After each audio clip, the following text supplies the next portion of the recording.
Hi there, Mark here again.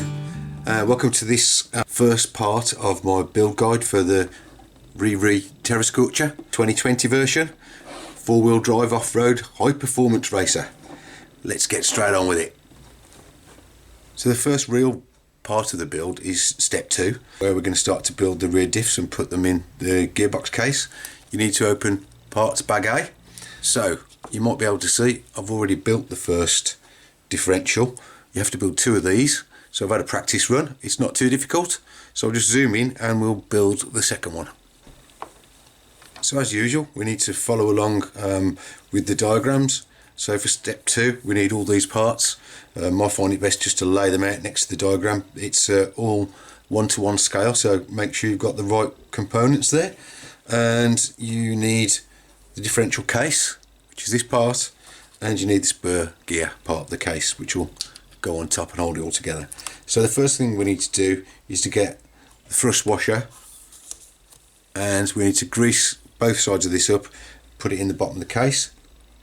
You can use the provided grease, which is a ceramic, but I like to use my own, so feel free to do whichever. I don't think it matters that much. They provide ceramic grease with this kit. I'm going to just fill this diff case with my lithium moly. I've got a big tub of it, so I can put it in non-sparingly. Just get that in place. Some more grease on it. Your first large bevel gear, put some grease on the back of that, and then drop that into the bottom so that the flange on it sticks out through the case. Next thing to do is get your star shaft. You need to make sure you put some grease on the actual shafts themselves before you put the bevel gears on, or the planetary gears. Simply push on like so.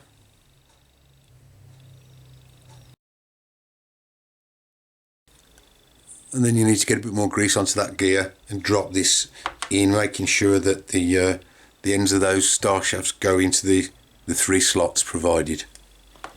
And when you push that in, make sure that these bevel gears are meshing with the main gear underneath, with the larger bevel gear.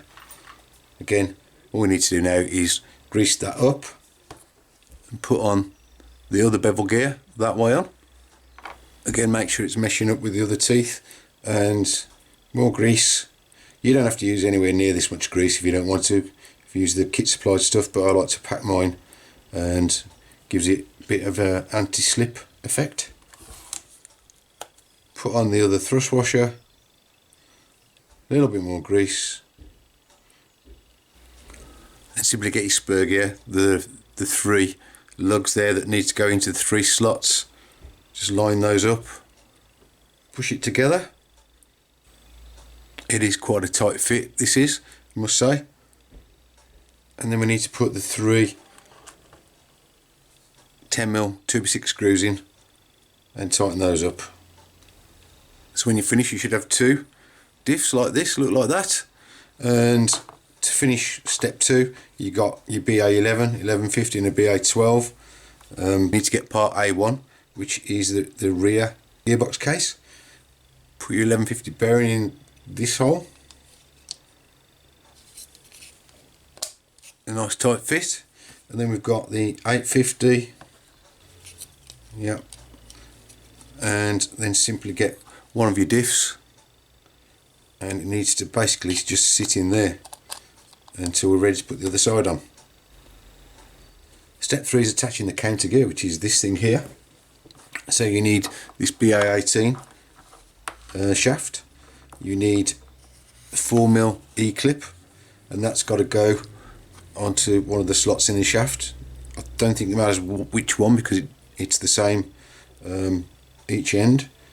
Says clip on with a pair of pliers, but what you can do, I've got a bit of a mat here, is just to get it kind of in place, and then just push the rod down into the clip.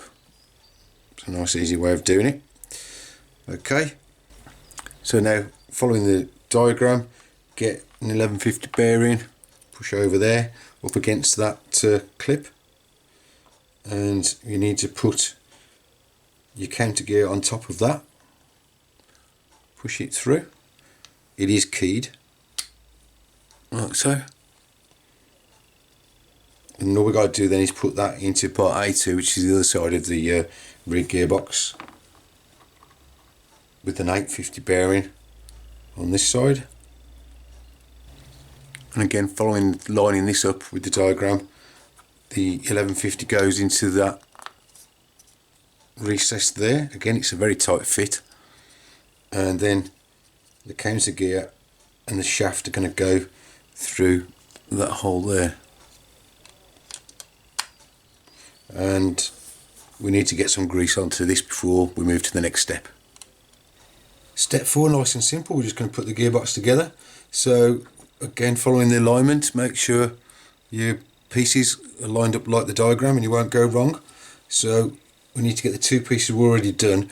And a bit of advice here, you can probably see me and my grease again. I've got grease all the way around the mating surfaces. That's got the two halves of the gearbox are going to join together, because believe me, fine dust and dirt will get through those cracks into the interior. So always put a bit of grease on to seal that up.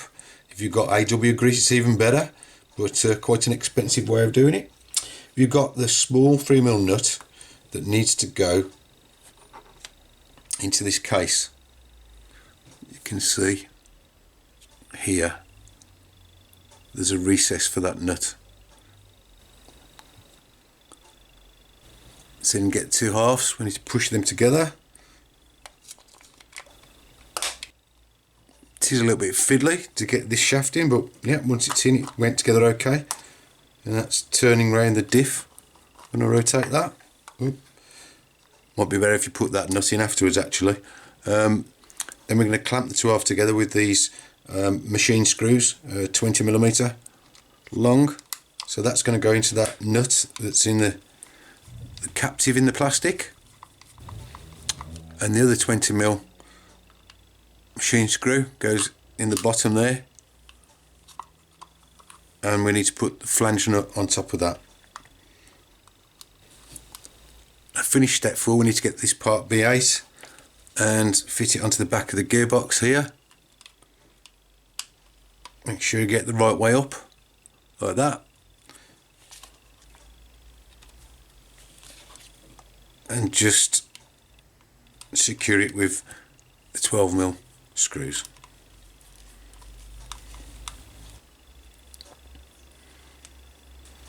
Step 5 is making up the prop joints. You make 2 of these. I'll quickly show you how to put it together. So you need the bar, which is BA17, which is this thing. You need to put your E-ring circlip onto the shaft again, in the slot nearest to the end with a flat on it.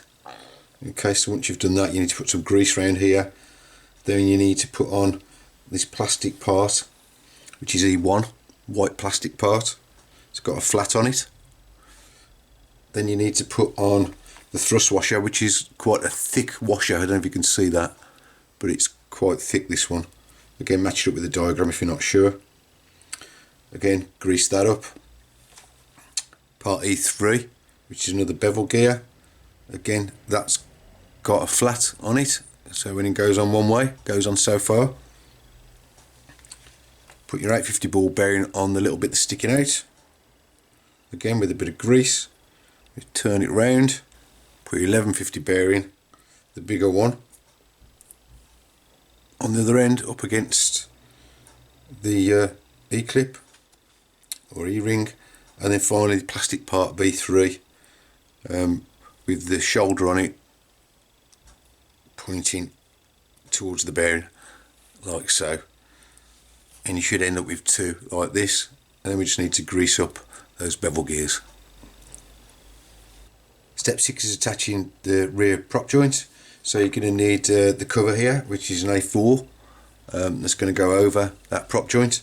So what you need to do is get one that you've just built and make note of the spacings on this. So hopefully you can see there's 2 recesses.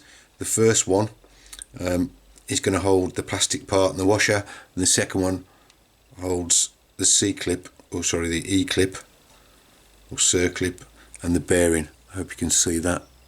That's how it should go. Then we need to get part E3 which is the bevel gear. Obviously put some grease on all of this. It goes over the shaft.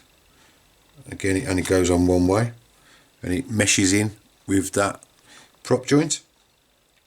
Then you need a BA13, which is that thick metal washer. Goes over, again put some grease on. Part E1, which is another white plastic part.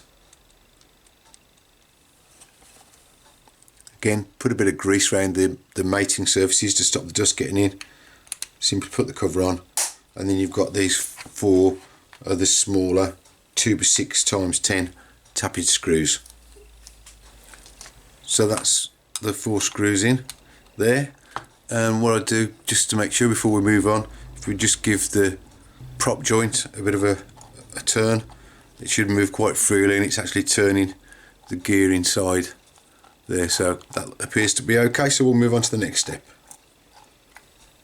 which is attaching the front prop joint that we made earlier. So the only hardware we need out here is the 1150 ball bearing, which goes into that hole,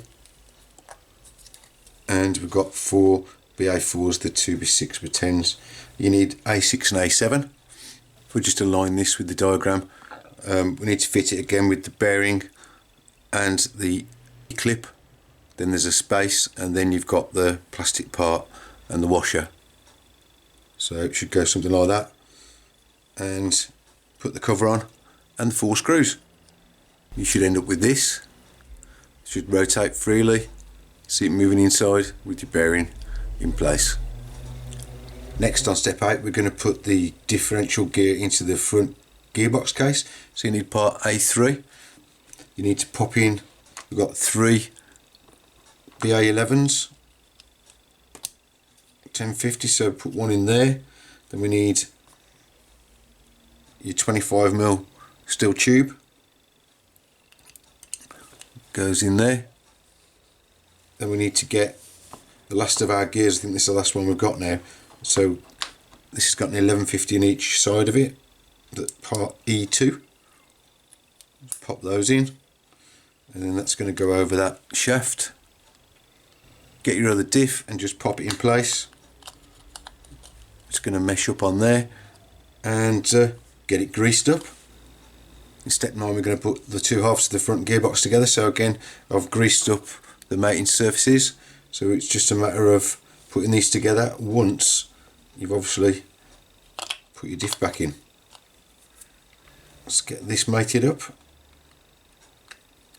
Again, just a quick test. If I turn this, I can feel it's turning around the diff, so that seems to be all in order. Just make sure I've got this lined up right. Yep. So I've got the 20mm screws. Okay, so that goes through the bottom, and then you need a flange nut on top of that to fix it in place. And the other machine screw goes through the hole in the top. Again, fit the flange nut. So that's the 2 machine screws in place. You can see the nuts there and there. And then we've just got 2 12mm tappers that go, let's have a look, one in here and the other one in the top by the look of it. So we just get those done up, and that's step 9 finished. So in step 10, you need your motor. We're going to fit the pinion on and attach it to the motor plate and the motor mount. So your motor plate, as it's called, is this kind of, looks like cardboard, not sure if it is, but you just clip it on and line it up with the holes. Then we need to get the motor mount itself, which is a lovely piece of machined aluminium, and you can see on the diagram it's just these holes that we need to use, that one there and that one there. So I need to line those up and get one of the machine screws in first, which is a 3x6 machine screw. We need to get the hole lined up for the second screw.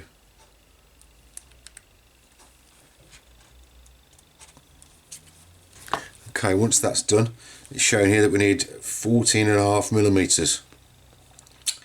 And it looks like it's from the base of the motor mount So from the lower point here, not from the upper point there. So I've got my vernier set as close as I can get it to 14.5. Get your grub screw in the pinion, line that up with a flat. I'm just going to put it so it's kind of friction tight. Yeah, I can still move it, but it's not going to fall off. And let's see if we can get this to 14.5. Okay, so I'm happy with that. So just tighten that up as much as I can by hand. And on to step 11, where we can actually fit this motor now onto the rear gearbox. Okay, so remembering to grease up the pinion. Tip really, if you get the chance, if you can get one, I would change that for a steel pinion as soon as possible, because these don't last too long. They tend to wear out very quick. We need these two brass tubes, 12.5mm long brass tubes, and they need to fit into these holes. I expect this is to stop it from crushing the two halves of the case together. Watch out, they do fall out quite easily. Then you need 2 more 20mm screws. This time you need to put a washer on each of these. So I'm just going to pop that through. Now I've got the screws there where I can see where I've got to line up these holes. The motor will only go in one way on the motor mount, so you can't get it wrong. It only goes like that. So if I can get the screws in now.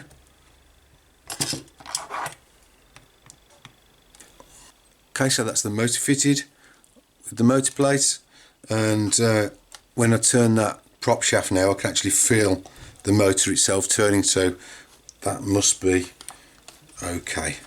And that's the end of parts bag A. So that's the front and rear gearboxes finished, ready to go, and the next step involves opening parts bag B. So this is a good point to end this build guide part 1. Thanks for following along. I hope you enjoyed it. It's been quite an easy build so far, quite straightforward. I hope you join me on part 2, where we'll be getting parts bag B finished. All the best, guys. Bye.